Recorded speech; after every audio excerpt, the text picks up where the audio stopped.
Welcome to Thrilling Tales of Adventure.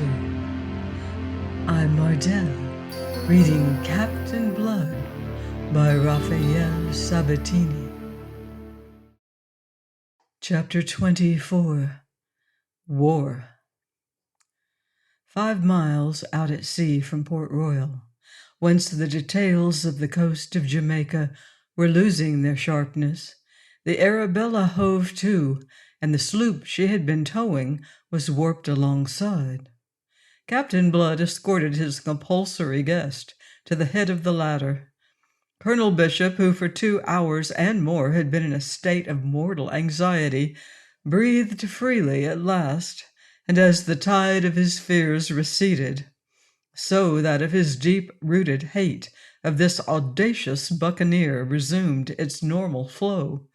But he practiced circumspection, if in his heart he vowed that once back in Port Royal there was no effort he would spare, no nerve he would not strain, to bring Peter Blood to the final moorings in Execution Dock.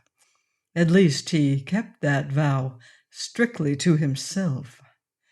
Peter Blood had no illusions. He was not and never would be the complete pirate. There was not another buccaneer in all the Caribbean who would have denied himself the pleasure of stringing Colonel Bishop from the yardarm, and by thus finally stifling the vindictive planter's hatred, have increased his own security. But Blood was not of these. Moreover, in the case of Colonel Bishop, there was a particular reason for restraint, because he was Arabella Bishop's uncle. His life must remain sacred to Captain Blood. And so the captain smiled into the sallow, bloated face and the little eyes that fixed him with a malevolence not to be dissembled. "A safe voyage home to you, Colonel Darling," said he in valediction, and from his easy, smiling manner you would never have dreamt of the pain he carried in his breast. "It's the second time you've served me for a hostage, and you'll be well advised to avoid a third. I'm not lucky to you, Colonel, as you should be perceiving."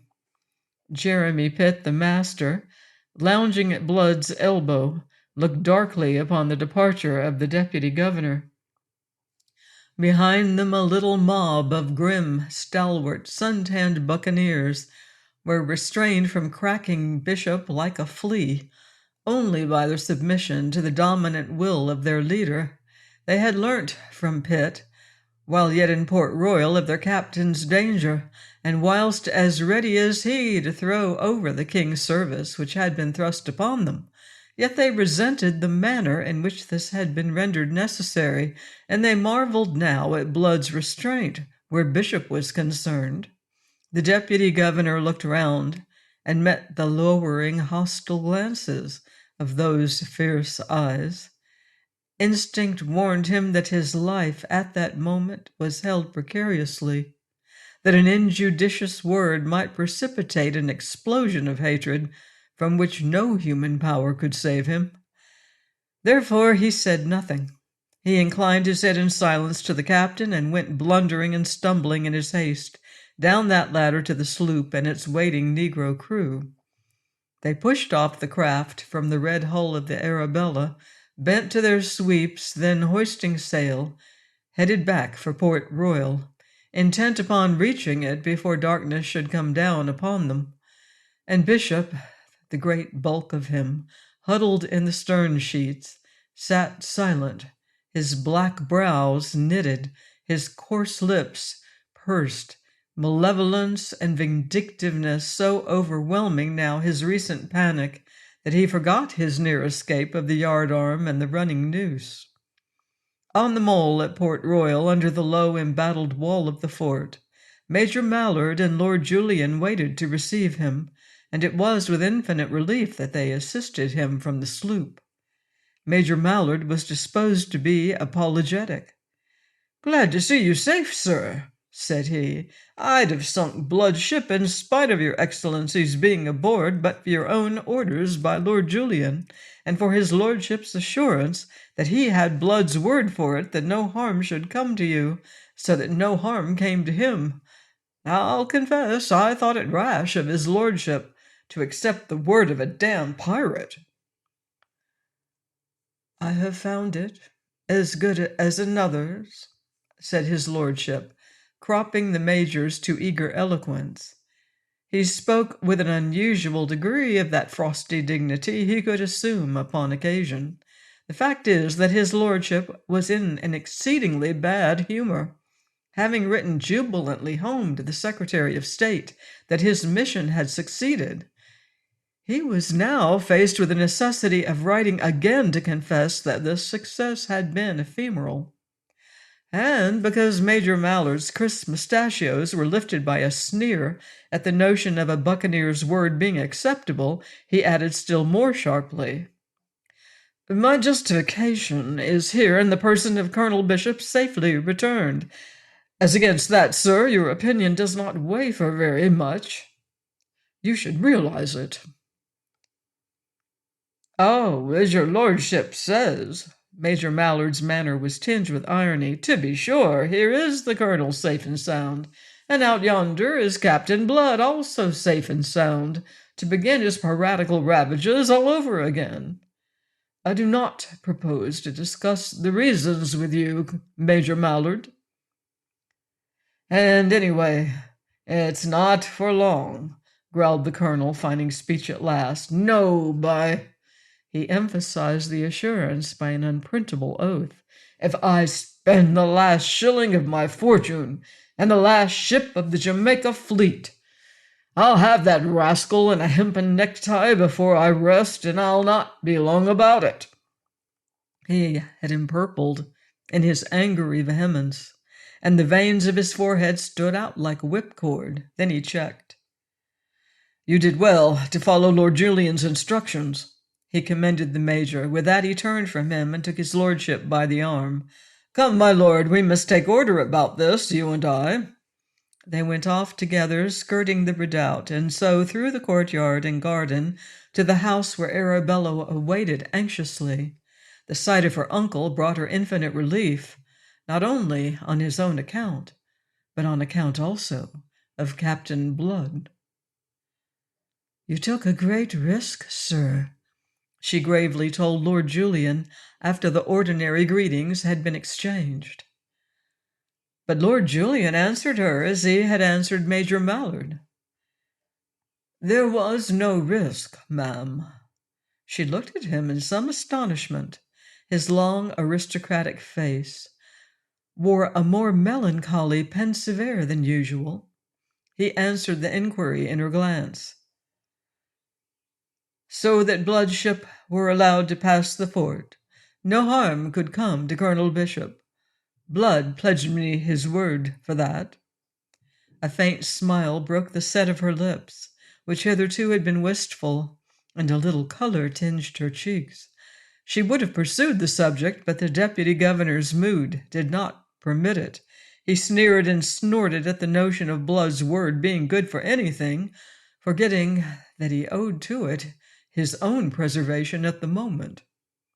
At supper and for long thereafter he talked of nothing but Blood, of how he would lay him by the heels, of what hideous things he would perform upon his body, and as he drank heavily the while, his speech became increasingly gross, and his threats increasingly horrible, until in the end Arabella withdrew, white-faced and almost on the verge of tears. It was not often that Bishop revealed himself to his niece. Oddly enough, this coarse, overbearing planter went in a certain awe of that slim girl. It was as if she had inherited from her father the respect in which he had always been held by his brother. Lord Julian, who had begun to find Colonel Bishop disgusting beyond endurance, excused himself soon after, and went in quest of the lady. He had yet to deliver the message from Captain Blood, and this he thought would be his opportunity. But Miss Bishop had retired for the night, and Lord Julian must curb his impatience. It amounted by now to nothing less, until the morrow. Very early next morning, before the heat of the day came to render the open intolerable to his lordship, he espied her from his window, moving amid the azaleas in the garden. It was a fitting setting for one who was still as much a delightful novelty to him in womanhood as was the azalea among flowers. He hurried forth to join her, and when aroused from her pensiveness, she had given him a good morning, smiling and frank. He explained himself by the announcement that he bore her a message from Captain Blood. He observed her little start, and the slight quiver of her lips, and observed thereafter not only her pallor and the shadowy rings about her eyes, but also that unusually wistful air which last night had escaped his notice. They moved out of the open to one of the terraces, where a pergola of orange trees provided a shade, sauntering space that was at once cool and fragrant. And as they went, he considered her admiringly, and marveled at himself that it should have taken him so long fully to realize her slim, unusual grace, and to find her, as he now did, so entirely desirable, a woman whose charm must irradiate all the life of a man and touch its commonplaces into magic. He noted the sheen of her red-brown hair, and how gracefully one of its heavy ringlets coiled upon her slender, milk-white neck. She wore a gown of shimmering gray silk, and a scarlet rose, fresh gathered, was pinned at her breast like a splash of blood. Always thereafter, when he thought of her, it was as he saw her at that moment, as never, I think, until that moment, had he seen her. In silence they paced on a little way into the green shade. Then she paused and faced him. "You said something of a message, sir," she reminded him, thus betraying some of her impatience. He fingered the ringlets of his periwig, a little embarrassed how to deliver himself, considering how he should begin. "He desired me," he said at last, "to give you a message that should prove to you that there is still something left in him of the unfortunate gentleman that for once you once knew him." "That is not now necessary," said she very gravely. He misunderstood her, of course, knowing nothing of the enlightenment that yesterday had come to her. "I think, nay, I know, that you do him an injustice," said he. Her hazel eyes continued to regard him. "If you will deliver the message, it may enable me to judge." To him this was confusing. He did not immediately answer. He found that he had not sufficiently considered the terms he should employ, and the matter, after all, was of an exceeding delicacy, demanding delicate handling. It was not so much that he was concerned to deliver a message as to render it a vehicle by which to plead his own cause. Lord Julian, well versed in the lore of womankind and usually at his ease with the ladies of the beau monde, found himself oddly constrained before this frank and unsophisticated niece of a colonial planter. They moved on in silence, and as if by common consent, towards the brilliant sunshine, where the pergola was intersected by an avenue leading upwards to the house. Across this patch of light fluttered a gorgeous butterfly that was like black and scarlet velvet and large as a man's hand. His lordship's brooding eyes followed it out of sight before he answered. "It is not easy. Stab me, it is not. He was a man who deserved well, and amongst us we have marred his chances, your uncle because he could not forget his rancour, you because having told him that in the king's service he would find his redemption of what was past, you would not afterwards admit to him that he was so redeemed, and this, although concerned to rescue you, was chief motive of his embracing that same service." She had turned her shoulder to him so that he should not see her face. I know now," she said softly. Then after a pause she added the question, "And you? What part has your lordship in this, that you should incriminate yourself with us?"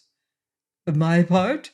Again he hesitated, then plunged recklessly on, as men do when determined to perform a thing they fear. "If I understood him aright, if he understood aright himself, my part, though entirely passive, was none the less effective.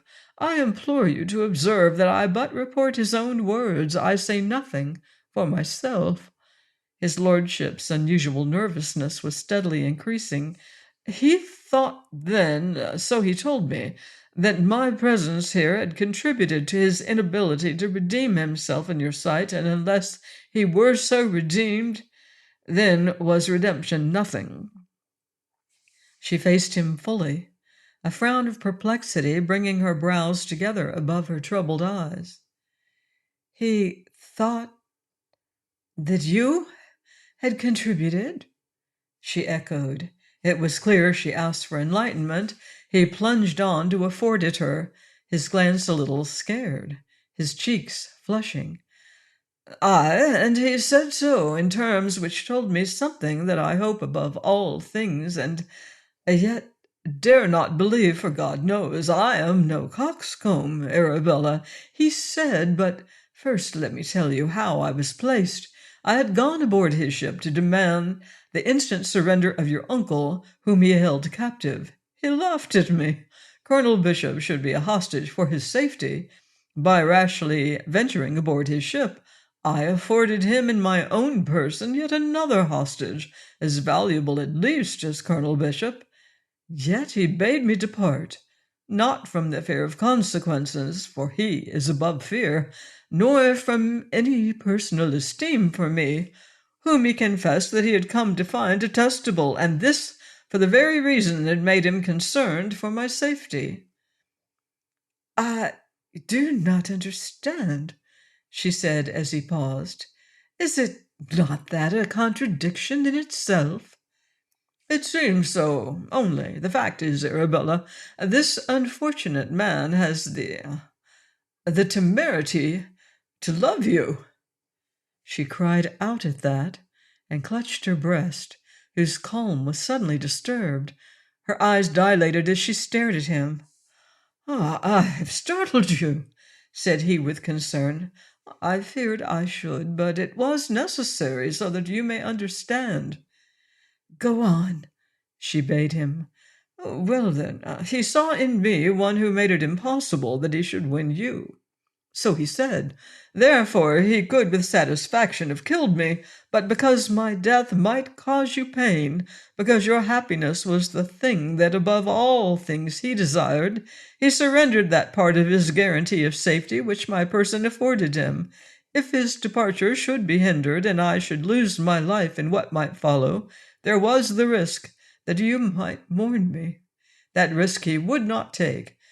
Him you deemed a thief and a pirate, he said, and added that, and I am giving you his own words always, if in choosing between us two your choice, as he believed, would fall on me, then were you in his opinion choosing wisely, and because of that he bade me leave his ship and had me put ashore." She looked at him with eyes that were aswim with tears. He took a step towards her, a catch in his breath, his hand held out. "Was he right, Arabella? My life's happiness hangs upon your answer." But she continued silently to regard him with those tear-laden eyes without speaking, and until she spoke, he dared not advance farther. A doubt, a tormenting doubt beset him. When presently she spoke, he saw how true had been the instinct of which that doubt was born, for her words revealed the fact that of all that he had said, the only thing that had touched her consciousness and absorbed it from all other considerations was Blood's conduct as it regarded herself. "He said that?" she cried. "He did that? Oh!" She turned away, and through the slender, clustering trunks of the bordering orange trees, she looked out across the glittering waters of the great harbor to the distant hills. Thus for a little while, my lord standing stiffly, fearfully, waiting for fuller revelation of her mind. At last it came, slowly, deliberately, in a voice that at moments was half suffocated. Last night, when my uncle displayed his rancor and his evil rage, it began to be borne in upon me that such vindictiveness can only belong to those who have wronged. It is the frenzy into which men whip themselves to justify an evil passion. I must have known then, if I had not already learnt it, that I had been too credulous of all the unspeakable things attributed to Peter Blood. Yesterday I had his own explanation of that tale of Lavisseur that you heard in St. Nicholas, and now this but gives me confirmation of his truth and worth. To a scoundrel such as I was too readily brought to believe him. The act of which you have just told me would have been impossible. That is my own opinion, said his lordship gently. It must be, but even if it were not, that would now weigh for nothing. What weighs, oh, so heavily and bitterly, is the thought that but for the words in which yesterday I repelled him, he might have been saved, if only I could have spoken to him again before he went. I waited for him, but my uncle was with him, and I had no suspicion that he was going away again. And now he is lost, back at his outlawry and piracy, in which ultimately he will be taken and destroyed, and the fault is mine. What are you saying? The only agents were your uncle's hostility and his own obstinacy, which would not study compromise. You must not blame yourself for anything. She swung to him with some impatience, her eyes aswim in tears. You can say that, and in spite of his message, which in itself tells how much I was to blame, it was my treatment of him, the epithets I cast at him, that drove him. So much he has told you. I know it to be true. You have no cause for shame, said he. As for your sorrow, why, if it will afford you solace, you may still count on me to do what man can to rescue him from this position. She caught her breath. You will do that? She cried with sudden, eager hopefulness. You promise? She held out her hand to him impulsively. He took it in both his own. I promise, he answered her, and then, retaining still the hand she had surrendered to him. Arabella, he said very gently, there is still this other matter upon which you have not answered me. This other matter? Was he mad, she wondered? Could any other matter signify in such a moment?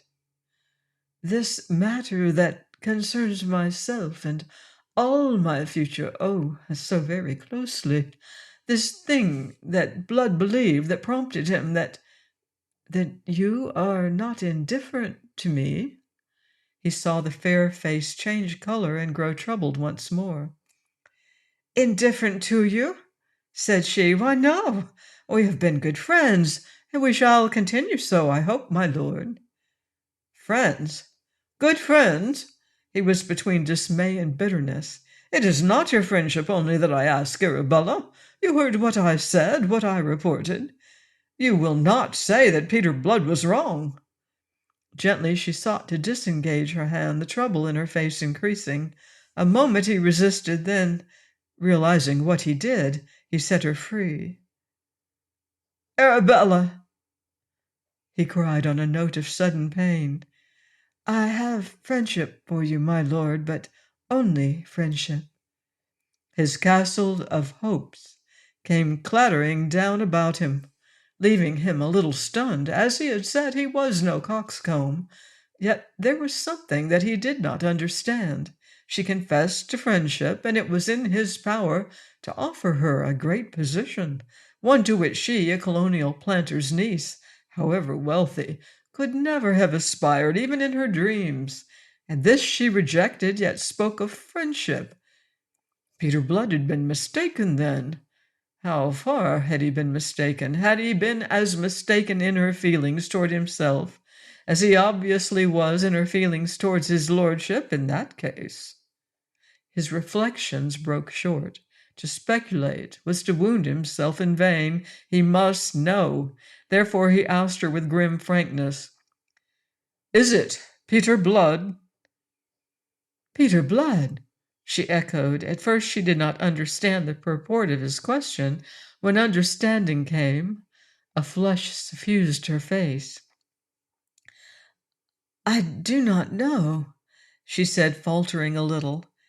This was hardly a truthful answer, for if an obscuring veil had suddenly been rent that morning, she was permitted at last to see Peter Blood in his true relations to other men, and that sight, vouchsafed her 24 hours too late, filled her with pity and regret and yearning. Lord Julian knew enough of women to be left in no further doubt. He bowed his head so that she might not see the anger in his eyes, for as a man of honor, he took shame in that anger which as a human being he could not repress. And because nature in him was stronger, as it is in most of us, than training, Lord Julian from that moment began, almost in spite of himself, to practice something that was akin to villainy. I regret to chronicle it, of one for whom, if I have done him any sort of justice, you should have been conceiving some esteem. But the truth is that the lingering remains of the regard in which he had held Peter Blood were choked by the desire to supplant and destroy a rival. He had passed his word to Arabella that he would use his powerful influence on Blood's behalf. I deplore to set it down that not only did he forget his pledge, but secretly set himself to aid and abet Arabella's uncle in the plans he laid for the trapping and undoing of the buccaneer. He might reasonably have urged, had he been taxed with it, that he conducted himself precisely as his duty demanded. But to that he might have been answered that duty with him was but the slave of jealousy in this. When the Jamaica fleet put to sea some few days later, Lord Julian sailed with Colonel Bishop and Vice Admiral Crawford's flagship. Not only was there no need for either of them to go, but the deputy governor's duties actually demanded that he should remain ashore, whilst Lord Julian, as we know, was a useless man aboard a ship. Yet both set out to hunt Captain Blood, each making of his duty a pretext for the satisfaction of personal aims, and that common purpose became a link between them, binding them in a sort of friendship that must otherwise have been impossible between men so dissimilar in breeding and in aspirations. The hunt was up. They cruised a while off Hispaniola, watching the windward passage, and suffering the discomforts of the rainy season which had now set in. But they cruised in vain, and after a month of it, returned empty-handed to Port Royal, there to find awaiting them the most disquieting news from the old world. The megalomania of Louis XIV had set Europe in a blaze of war. The French legionaries were ravaging the Rhine provinces, and Spain had joined the nations leagued to defend themselves from the wild ambitions of the King of France.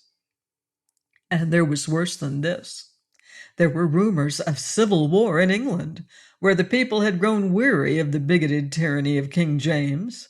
It was reported that William of Orange had been invited to come over. Weeks passed, and every ship from home brought additional news. William had crossed to England, and in March of that year, 1689, they learnt in Jamaica that he had accepted the crown, and that James had thrown himself into the arms of France for rehabilitation. To a kinsman of Sunderland's, this was disquieting news indeed. It was followed by letters from King William's Secretary of State, informing Colonel Bishop that there was war with France and that in view of its effect upon the colonies, a governor-general was coming out to the West Indies in the person of Lord Willoughby, and that with him came a squadron under the command of Admiral van der Kuylen to reinforce the Jamaica fleet against eventualities. Bishop realized that this must mean the end of his supreme authority, even though he should continue in Port Royal as deputy governor. Lord Julian, in the lack of direct news to himself, did not know what it might mean to him, but he had been very close and confidential with Colonel Bishop regarding his hopes of Arabella, and Colonel Bishop, more than ever, now that political events put him in danger of being retired, was anxious to enjoy the advantages of having a man of Lord Julian's eminence for his relative. They came to a complete understanding in the matter, and Lord Julian disclosed all that he knew. "There is one obstacle in our path," said he. "Captain Blood, the girl is in love with him." "You are surely mad," cried Bishop when he had recovered speech. "You are justified of the assumption," said his lordship dolefully, "but I happen to be sane and to speak with knowledge." "With knowledge?" "Arabella herself has confessed it to me." "The brazen baggage! By God, I'll bring her to her senses." It was the slave driver speaking, the man who governed with a whip. "Don't be a fool, Bishop." His lordship's contempt did more than any argument to calm the colonel. "That's not the way with a girl of Arabella's spirit. Unless you want to wreck my chances for all time, you'll hold your tongue and not interfere at all." "Not interfere? My God, what then?" "Listen, man, she has a constant mind. I don't think you know your niece. As long as Blood lives, she will wait for him." "Then, with Blood dead, perhaps she will come to her silly senses." "Now you begin to show intelligence." Lord Julian commended him. "That is the first essential step." "And here's our chance to take it." Bishop warmed to a sort of enthusiasm. "This war with France removes all restrictions in the matter of Tortuga. We are free to invest it in the service of the crown. A victory there, we establish ourselves in the favor of this new government." "Ah," said Lord Julian, and he pulled thoughtfully at his lip. "I see that you understand." Bishop laughed coarsely. "Two birds with one stone, eh? We'll hunt this rascal in his lair, right under the beard of the King of France, and we'll take him this time if he reduce Tortuga to a heap of ashes." On that expedition they sailed 2 days later, which would be some 3 months after Blood's departure, taking every ship of the fleet and several lesser vessels as auxiliaries. To Arabella and the world in general it was given out that they were going to raid French Hispaniola, which was really the only expedition that could have afforded Colonel Bishop any sort of justification for leaving Jamaica at all at such a time. His sense of duty, indeed, should have kept him fast in Port Royal, but his sense of duty was smothered in hatred, that most fruitless and corruptive of all the emotions. In the great cabin of Vice Admiral Crawford's flagship, the Imperator, the deputy governor got drunk that night to celebrate his conviction that the sands of Captain Blood's career were running out. Please join me next time for another exciting chapter of Captain Blood by Raphael Sabatini, here on Thrilling Tales of Adventure.